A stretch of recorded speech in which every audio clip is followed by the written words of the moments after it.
We've got the details of these stories for you here on News 360, including the latest from the world of sports and entertainment. As always, this bulletin is streaming live on 3news.com as well as TV3 Ghana on Facebook.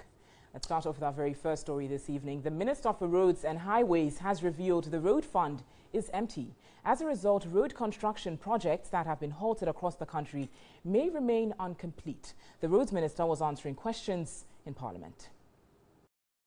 There have been series of demonstrations against the bad nature of roads in various communities across the country.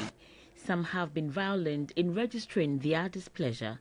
This formed the basis for questioning by some members of Parliament on the floor who spoke on behalf of the people they represent.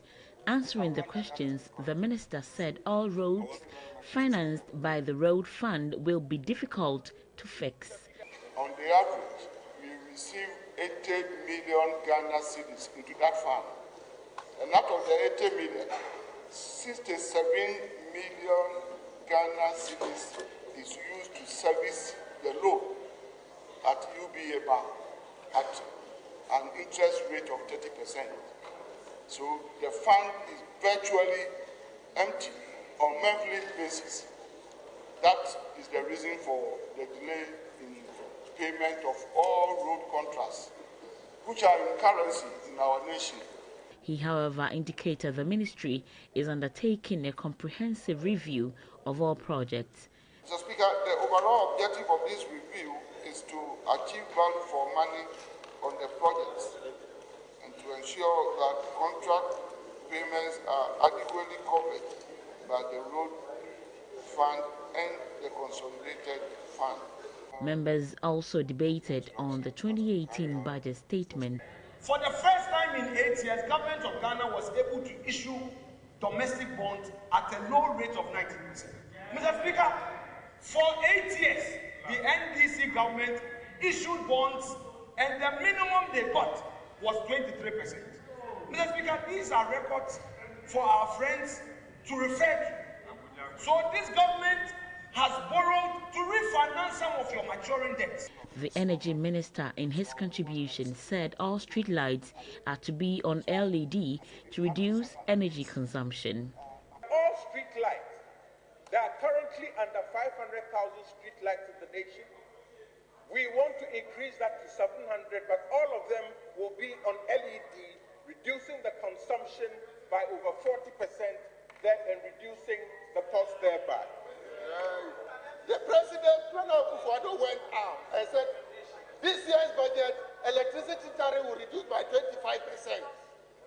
The minister held a press conference and said, this year's budget, electricity tariff will reduce. I only came to tell us that they are sending recommendations to PURC.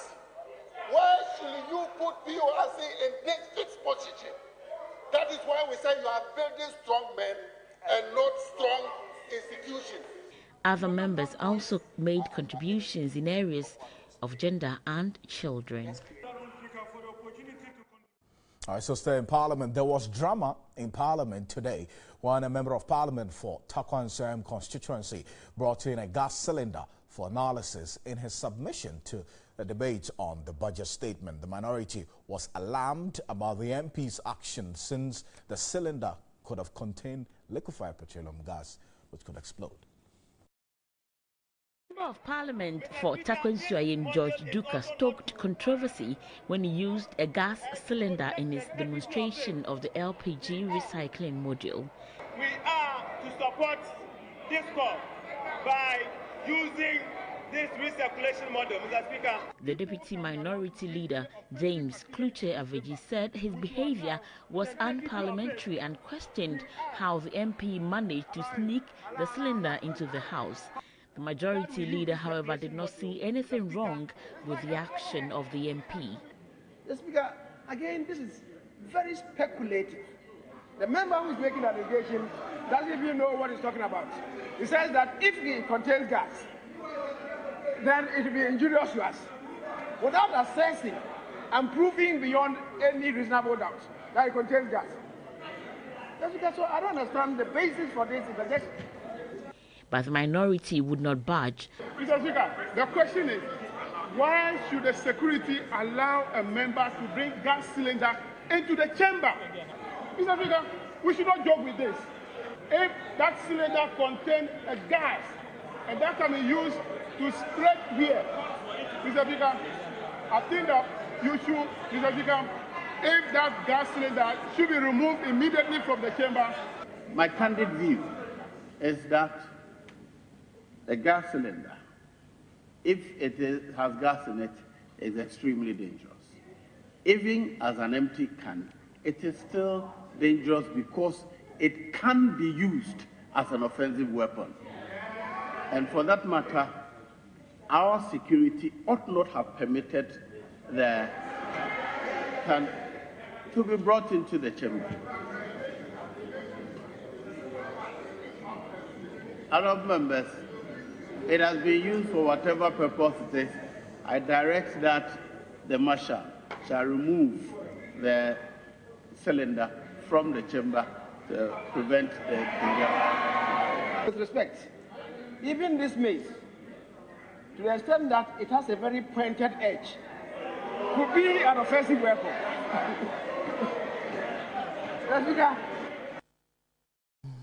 Well, Thursday was an interesting day in Parliament. But away from Parliament, government has agreed to transfer 3.1 billion cedis from the temporary pension fund account at the Bank of Ghana to the 12 labour unions under the second-tier pension scheme by December 5.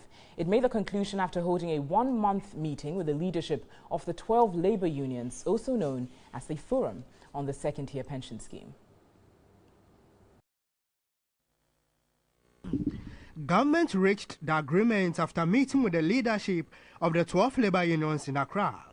The meeting, which was held behind closed doors, spanned 4 hours. After deliberations, government agreed to transfer 3.1 billion cedis from Temporary Pension Fund account TPFA at the Bank of Ghana. The transfers are to be done by December 5 to the registered schemes and are expected to be invested into profitable ventures. It again agreed to pay all outstanding interest accrued and the amount to the labour unions. As part of the move, 58% of the fund will be transferred into the registered pension scheme of the teachers. Clocksack is to receive 10.2% and the Judicial Service is to receive 0.9%. The various registered schemes are to invest the amount for a period of 10 years before pensioners can benefit. Minister of Employment and Labour Relations, Ignatius Bafwewa, assured to monitor the transfer process. And all others who have not registered their schemes yet, a percentage of 8.2% is dedicated to them, with some 15% for a period of between 1 and 70 years. Chairman of the 12 labour unions, Isaac Bampuado, lauded the effort of President Akufo-Addo for resolving the problem. Special thank you to the President, Nana Addo Dankwa Akufo-Addo. Before he became president, he made a forum and he promised that should he be voted as the President of the Republic of Ghana, he was going to make sure that this issue is resolved. We are seeing the reality of this promise. Minister of Finance Ken Ofori-Atta called for further engagements with Labour to address issues on salaries and allowances. Salaries and wages, on productivity, so that the sense of sharing the burden becomes one in which, we all partake in, as opposed to, a handout or a poverty of aspiration. Both government and Labour have met 200 times since 2010 to resolve the problems on the second-tier pension scheme. And about 50 vehicles, including hundreds of passengers, are stranded at the ferry station at Yape due to lack of ferries. This is due to the ongoing civil works on the Bupe and Yape bridges in the northern region. Here's a report by Tanko Ibrahim Rabiu. The Yape Bridge was closed for civil repairs. The bridge, which is the main route that links the southern parts of Ghana to the northern region, has compelled travelers to use other routes, which is causing an inconvenience to them. Travelers and vehicles from both southern Ghana and northern Ghana have been stranded at the Yeji ferry station for 3 days. Most of these heavy vehicles are transporting perishable goods due to unavailability of bigger ferry at Yeji. Some of the heavy-duty vehicle drivers expressed their frustration, saying they have spent all their money and resources using the long routes to link them to the southern and northern parts of Ghana.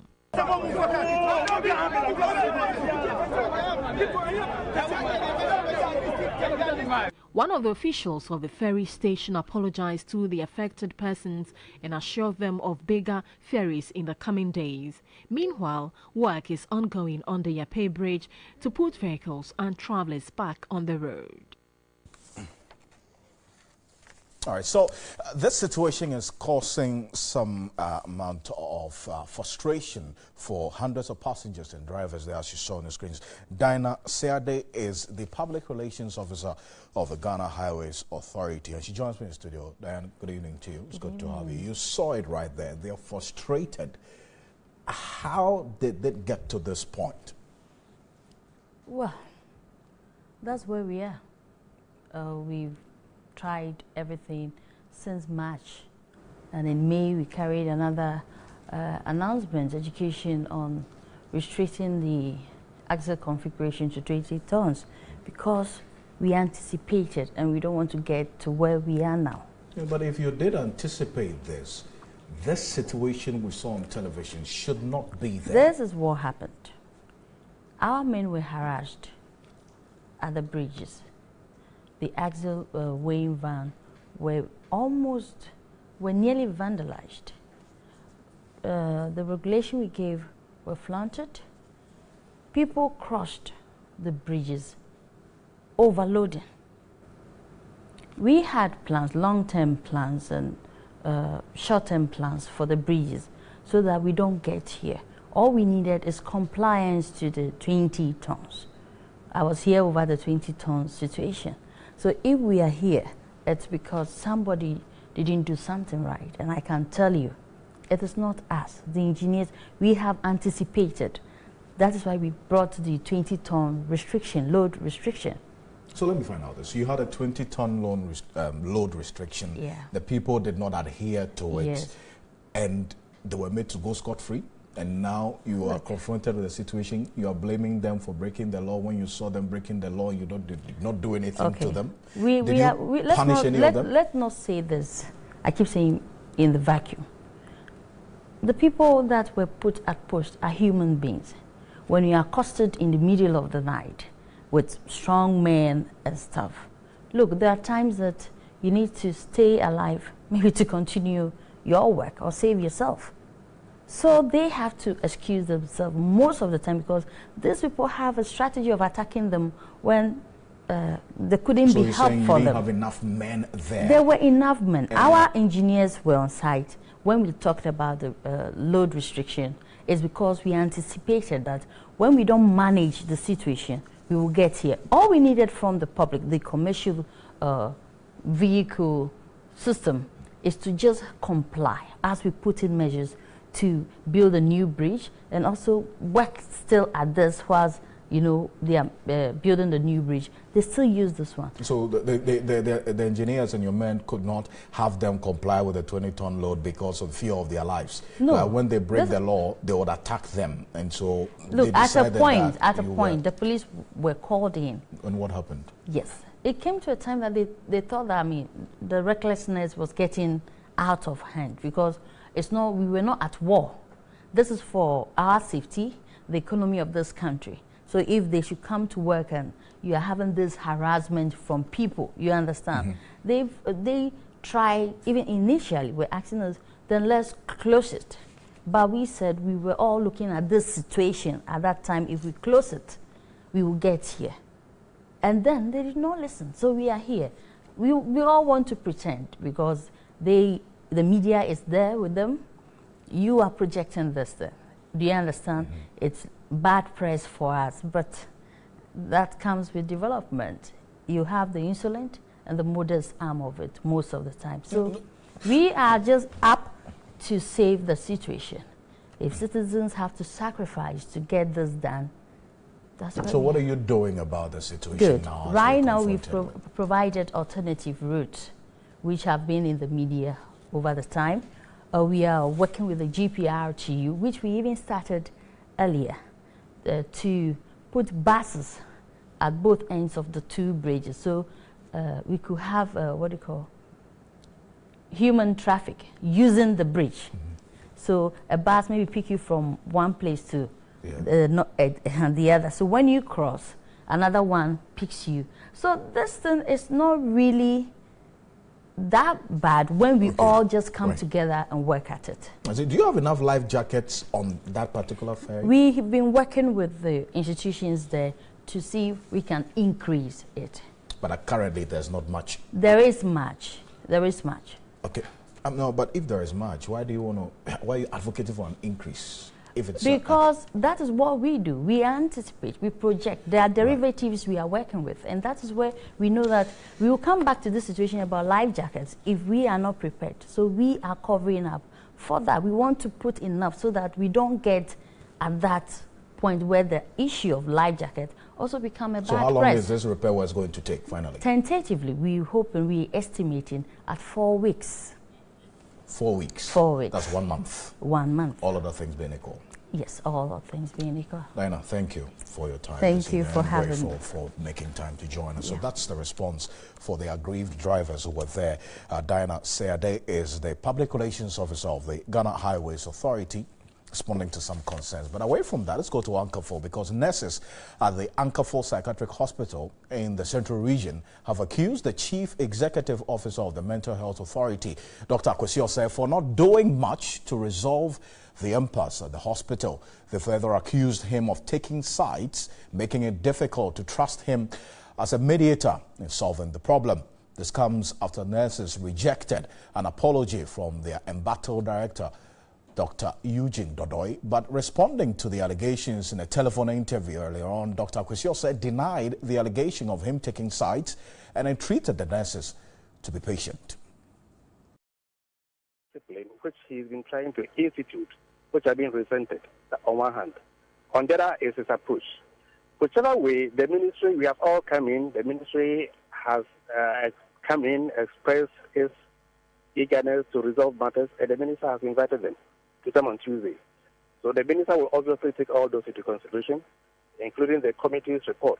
They have categorically stated they are not accepting this apology from Dr. Dodoi. It doesn't matter. The point is that I think it gives Dr. Dodoi the opportunity to present the side of it. But as I said, the minister will take all that together. So what they need to do is be patient and wait and meet the minister. I think they should also understand that we are all working in a civil society. We go by rules and regulations of the public service and the civil service. So obviously, that is why the minister is inviting them. Maybe we all wish it could have been earlier, but the minister's agenda and all that. So he's invited them, and so I'm sure that you'll get it. Let's turn to education now, as the Nungua Senior High School is still in session after the Leje-Kuku-Krowa Municipal Assembly Sanitation Court directed the school to be closed down. Frederick Clarence Williams reports the action is a violation of the court order to shut the school due to inadequate toilet facilities. Authorities at the Nungua Senior High have defied a court order to close down the school. The Leje-Kuku-Krowa Municipal Assembly Sanitation Court on November 23 directed the school to be closed owing to poor sanitary conditions. School activities was at its peak when our crew visited the campus for the second time midday Friday. This was in clear violation of the court orders to shut the school due to inadequate toilet facilities. The headmistress of the school, Cecilia Asabia Boatin, speaking off camera, said the Leje-Kuku-Krowa Municipal Assembly is to provide mobile toilets to the school as an interim measure to resolve the sanitation challenge. She appealed to authorities to provide the school with constant security to prevent residents around the school from defecating and throwing fecal matter into the school's compound. The Ghana South Municipal Chief Executive Joseph Nyani Stephen says the introduction of a shift system at the Tebuma Basic School will only be a temporary measure. He told Solace Roscotti the move is to help prevent any disaster following the caving in of the structure housing the JHS2 during a downpour Thursday afternoon. with the condition that you reported the last time, together with the educational director, we decided that temporarily we want to run the shift system because to us we believe that where they are learning is not good. So that's why we have asked them to run the shift system for now, so that by the end of January we should be able to solve their problem for them. And when were they supposed to start the shift system? We asked them to start last week. By the looks of it, the directive was not heeded and there was this accident Thursday afternoon. You are telling me this, so I'll find out from the educational director. Why are they still standing under the tree? Currently, without the shift system, the JHS students close around 3 p.m. With the shift system, it might mean that 2 to 3 hours of learning time will be lost. What can be done to ensure that maybe it can be sorted out somehow? If they will lose some hours, I have to discuss this one with the educational director so that we see how best we'll put a system in place so that it will not affect any of them. You keep saying that you're going to speak to the educational director. However, this shift system was supposed to have already started, which I would assume that all these things should have been sorted out before even the directive given out that it should start. Yeah, once again, you know, with the shift system at that school, it's a new modality that we want to introduce at that school. So there's going to be a little bit of hips. So we need to sit down again and plan towards that school so that all the students will feel okay. What can you say to parents who, first of all, did not bargain for this? Those who have made plans, they know the time the awards will close from school, when they'll be home, and they've structured their whole itinerary around it. What can you say to them? I also don't like the shift system. That is why my vision is to eliminate all the shift system in my municipality. Now, the issue being responded to has to do with a makeshift structure serving as a classroom for students of the Tebu MA Basic School in the Gar South municipality, which caved in Thursday afternoon during a downpour. No casualty, however, was recorded. Solis Rose Korte was at the school and reports that yet again students are reeling from the shock of barely escaping unscathed. It may look like another ordinary day at the Tebu MA Basic School, but that is not the case. Behind me is what used to be the roof of the JHS structure. The rains came down Thursday afternoon, and like the Three Little Pigs and the Big Bad Wolf, the winds howled, huffed and puffed and blew the structure down. Despite the obvious and looming danger associated with learning under these structures, the students were back in class as though nothing had happened. However, the previous day's incident had left its mark. The time that it was coming, some of our friends were sleeping on the table, and we shouted and we told them to stand up from the table, so the building was coming. The time that they just stand up and ran away, and the building just collapsed. When you were waking up this morning to come to school, were you afraid to come? We are afraid that when we come to school, the rest of the building will collapse on us again.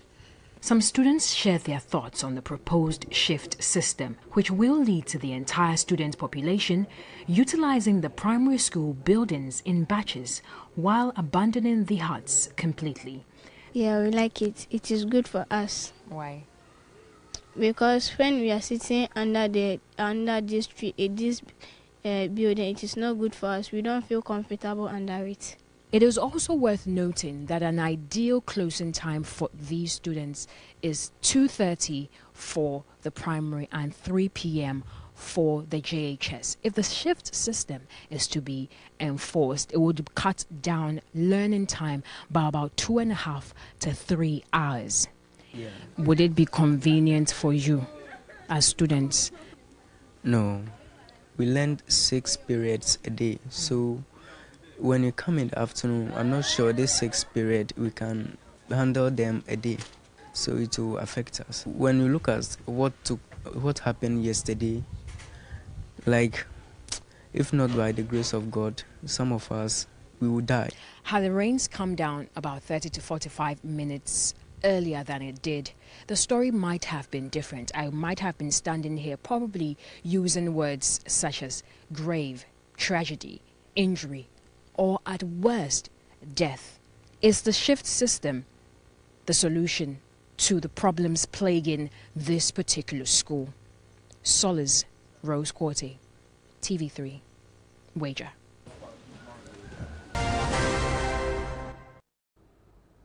You're watching News 360. Good evening and thanks for staying with us. Time for business with me, Nanikia Mensah Abrampa. Now, prices of goods reduced between 20 to 70% with the Black Friday deal, which hit online and shops here in Ghana. Some shop owners also increased their profits as patronage tripled.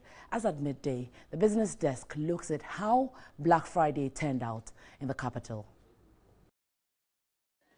Now, it's exactly a month to Christmas, and it looks like Santa came in earlier than expected because Black Friday is happening here in Ghana today.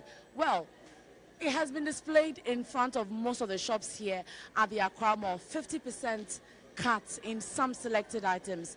Well, it might not be as you expected to see people tumbling over each other and fighting over who is taking which appliance as showcase in Europe, but here in Ghana it is happening. We'll quickly hit into the shops and see how much prices have been affected, what exactly the accurate prices are, and what Black Friday is offering. Let's enter there. Liquor and food had the most cut-off deals in some shops. Appliances, clothing, shoes, bags and other selected items were on display for the sale. Some shops were flooded with lots of customers hoping to benefit from the Black Friday deal, some window shopping and others grabbing an item or two. Only one item that I saw that it reflected, that is the Bailey's Irish cream. Apart from that, the other item that I bought, there was nothing like that. I didn't see much difference. To ShopRite, you could actually see the traffic, like the human traffic there. So it's actually worth it for businesses. I mean, more people will patronize it and all that. Most owners, as at midday, had their sales tripled. So far, actually, the response has been good. It's the highlight of our season, so whenever our customers get to hear the BOGO promo ongoing, they come in their numbers. So we're expecting more people, but so far so good. People are just trooping in because of the Black Friday. And you know, people are also taking advantage, okay, of the huge discount that we are giving today. So I mean, it's very good. Online shops were not left out. Some well-known brands had juicy Black Friday deals. For most shops, the day ends at midnight. Others will have the usual sale running for some days. Black Friday is one of the biggest shopping events of the year, mostly in Europe, gradually catching up here in Ghana. It is a day when most major retailers open office for promotional sales. Well, if you missed out on the 24th, which is Black Friday, too bad for you. But for me, I am good to go, taking full advantage of today. My name is Nanikia Mensah Abrampa for TV3 News. Some people can see me for more of those freebies. But although a big deal in the United States, most people in England are not upbeat about Black Friday. Our reporter, Pakwesi Asare, experienced Black Friday in Birmingham, UK, and comes through with this report. Black Friday is an American tradition.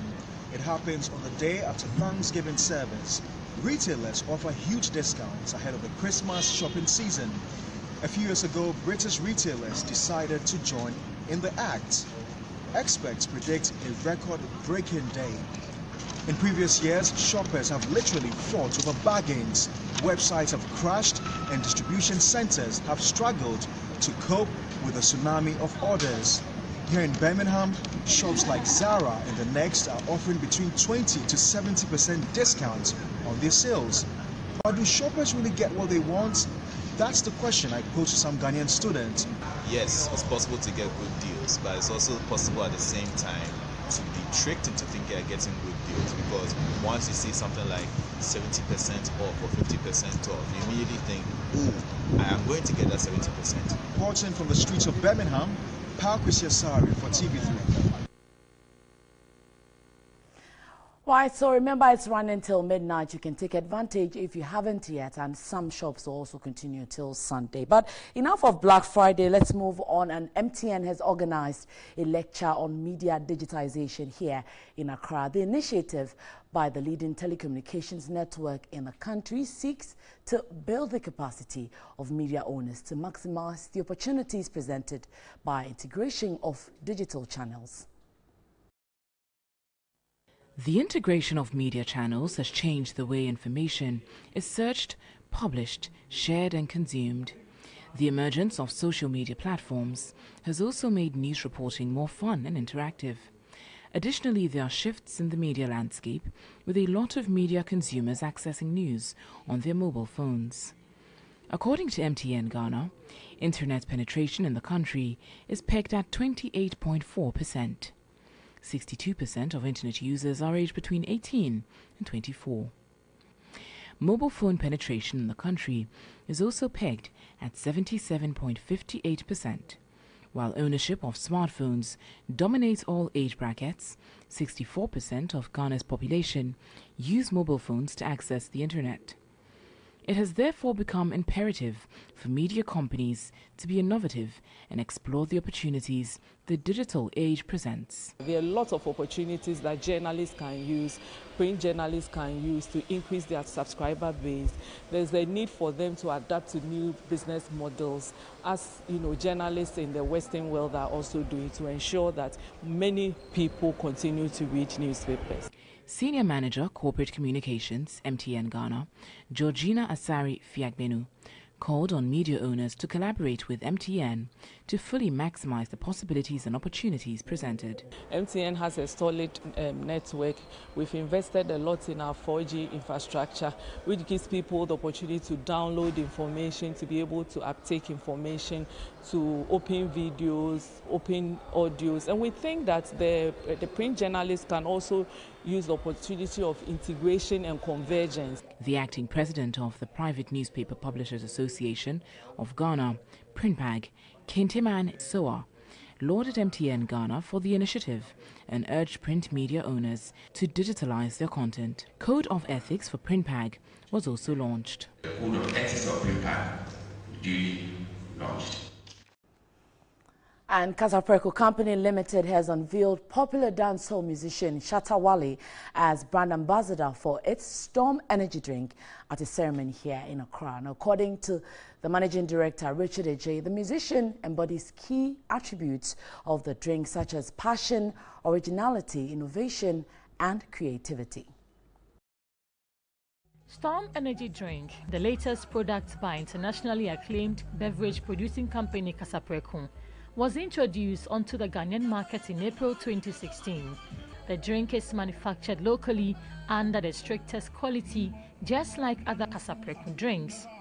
The company chose Shatta Wale, known in private life as Charles Nee Ama, as brand ambassador because the superstar has carved a niche for himself ever since he reappeared on the local music scene in 2000. The music icon, who is known to support local products and industries, captures what Storm Energy Drink seeks to bring out in Ghanaians. That our taste is very, very different from the other competitors on the market. Every product that Kasapreko brings on the market is very unique. The quality itself is very, very different from every other soft drink.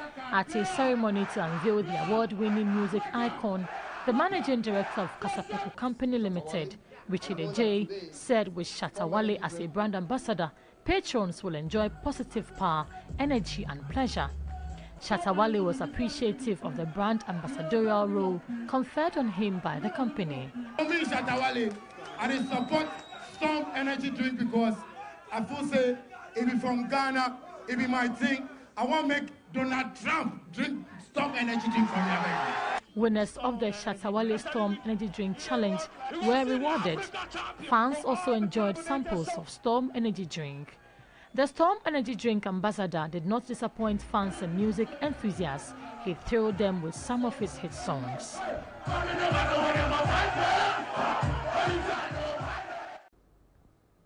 Well, on that note, we wrap it up for business news tonight. My name is Nanikia Mensah. We have more after this. Good evening. The president of Zimbabwe, who was sworn in earlier today. Emmerson Mnangagwa there, a brief profile of him. He's nicknamed the Crocodile. He is nicknamed the Crocodile. Yeah, when it comes to Zimbabwe politics, that's something that you should get to know. Yeah, and then being Mugabe's right-hand man, many are concerned that he doesn't just repeat. It's not a repetition of Mugabe's rule. Well, we'll see how it, the situation turns out in Zimbabwe.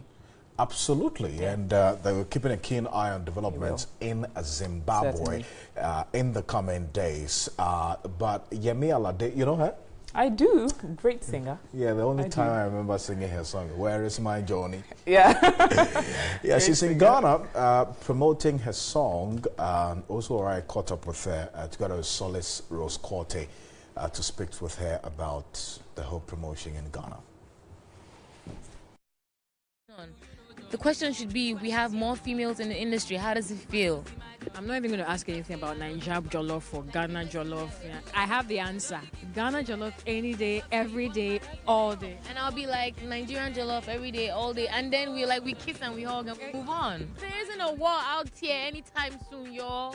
You just like what you like. I like what I like. We respect each other. I like your hair. You like my hair. We move on. Stop all this. No gay walk. The Voice Nigeria judge and coach, however, revealed that she had fallen in love with a popular Ghanaian delicacy. I've had wache. I've had I keep forgetting the name. That meal, that's the yam with the vegetable sauce with, no. The green one? Yes, with the fish. I only would have featured that one in your chumbambi. My darling. I just got introduced to that this morning. I'm stuck. That's my favorite meal. It was the avocado slices that got me. I was like, really? You can drop this in here, Ghana? Why? Woo! The Nagode hitmaker was in town for a video shoot with one of Ghana's top artists. I'm even here working with Miss V on something amazing, so you guys should watch out. She's a dancehall artist, so how is that juice now? We're Africans. We can sort that out. She's a blessed, very, very blessed and talented artist. And we met for the first time in LA during the BETs, I think a year ago or so. And I've always loved the music. My manager is a lover of the music. But can't wait for you guys to experience what we're about to show the world. Well, exciting. We can't wait. But thank you for spending your 60 minutes with us here on News 360. On behalf of the rest of the team, we're grateful. My name is Alfred Akansi. And I'm Natalie Fort. We've got more news on our website, 3news.com. News at 10 will simulcast on 3FM 92.7. Have a pleasant evening.